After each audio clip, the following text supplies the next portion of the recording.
Bienvenue à vous dans le cockpit de la H24, mon bureau où personne n'a accès quand je suis en train de rouler. Contrairement à des voitures thermiques avec une boîte de vitesse et des rapports, ici les palettes permettent seulement à changer les modes moteurs, les stratégies en fait. Donc nous avons deux à droite et deux à gauche. Je vais vous montrer comment démarrer la voiture. C'est une longue procédure, on n'a pas une clé à tourner.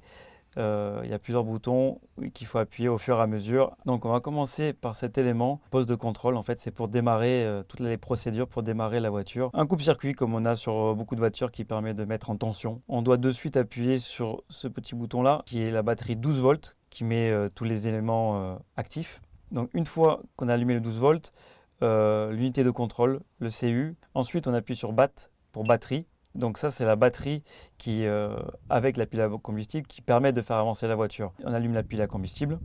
Et ensuite, quand ces deux éléments sont allumés, on peut appuyer sur le bouton PWT, Powertrain, qui est en fait la transmission. Ensuite, vous avez même des boutons que vous retrouvez dans les voitures tous les jours. Des clignotants, le warning, les essuie-glaces, les lumières. Et ce bouton-là qui permet juste de changer les pages de l'écran au-dessus. Important, la petite molette sur ma gauche, de 1 à 5, c'est la direction assistée. Sans direction assistée, on ne pourrait pas la conduire. Là, vous avez un écran qui permet de contrôler différentes températures, le taux d'hydrogène, la pression d'hydrogène, l'état de la batterie. Il y a aussi une caméra qui regarde en arrière, parce que les rétros, c'est assez compliqué, on a du mal à voir. Donc on a une caméra qui nous permet de voir les voitures derrière. À côté, comme vous le voyez, à la place du passager, on a tout le système de batterie et d'électronique qui prend beaucoup de place. De ce côté, juste ici, quelque chose qui est très important en course, c'est le répartiteur de freinage qui permet de mettre plus ou moins de frein sur l'avant, à droite, ou sur l'arrière, à gauche. Très simple, ça marche par quart de tour. Maintenant, on va se concentrer sur le volant. Je vais commencer par les molettes. Donc la première qui contrôle l'anti-patinage, qu'il y a sur des voitures du tourisme, qui permet tout simplement d'éviter, en fonction de l'adhérence au sol, que les pneus patinent en sortie de virage. L'autre côté, c'est pour le couple. Donc c'est un petit peu la même chose, mais ça joue directement sur le couple du moteur. Ensuite, ces deux boutons qu'on appelle Tokyo, ça permet de régler le mélange en fait entre l'oxygène et l'hydrogène. C'est le team directement en liaison radio qui nous explique dans quelles circonstances il faut le bouger. Justement, quand on parle au team, alors eux, ils peuvent nous parler quand ils veulent. Nous, par contre, pour leur parler, c'est ce bouton-là qu'on tient à appuyer. On a les oreillettes directement dans le casque. Le bouton PIT, assez facile. Quand on rentre au stand, il y a toujours une vitesse limitée à 60 km/h. On appuie quand on veut. En énorme vient la vitesse.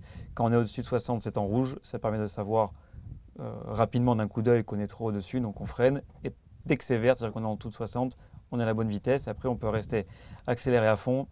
Ça reste à 60. Le bouton BST signifie Boost, qui donne un regain d'énergie sur la batterie en fait, qui envoie au moteur, qui donne quelques chevaux supplémentaires.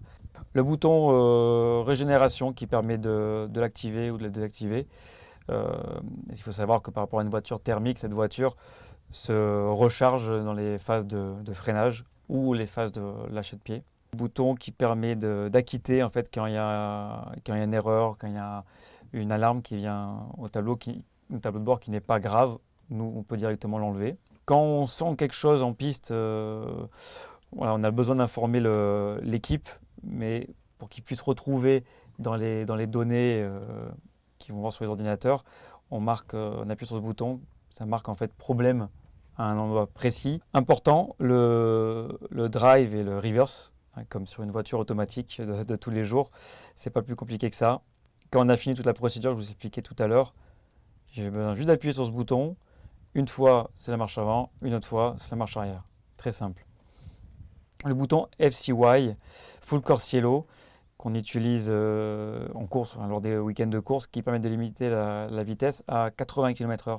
C'est le même fonctionnement que le PIT, mais pour 80 km/h. C'est la règle quand il n'y a pas de safety car.